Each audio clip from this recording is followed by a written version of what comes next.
ചിത്ര നക്ഷത്രത്തിൽ ജനിച്ചവർക്ക്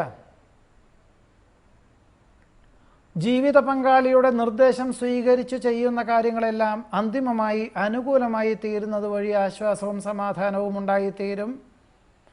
കഫ നീർദോഷ നാഡീരോഗപീഠകളാൽ അസ്വാസ്ഥ്യം അനുഭവപ്പെടുമെങ്കിലും പ്രാണായാമം, വ്യായാമം, യോഗാഭ്യാസം തുടങ്ങിയവ നടത്തുന്നത് വഴി ദേഹസംരക്ഷണം ഉണ്ടായിത്തീരുവാനിടയുണ്ട്.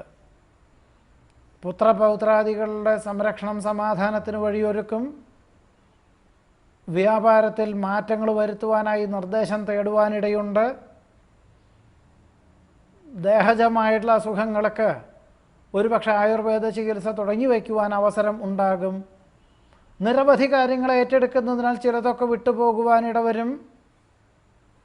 വ്യാപാരത്തിൽ മാന്ദ്യം അനുഭവപ്പെടുവാനും സാധ്യത കാണുന്നു. വിശേഷപ്പെട്ട ദേവാലയ ദർശനം നടത്തുന്നത് വഴി സമാധാനമുണ്ടായിത്തീരും. ആരാധനാലയത്തിൽ വെച്ച് ബന്ധുക്കളെ കാണുവാനും ആശയവിനിമയം നടത്തുവാനും അവസരം ഉണ്ടായിത്തീരും. ചിത്ര നക്ഷത്രത്തിൽ ജനിച്ചവരുടെ ഈ ആഴ്ചയിലെ ഫലങ്ങളാണ് ഇപ്പോൾ.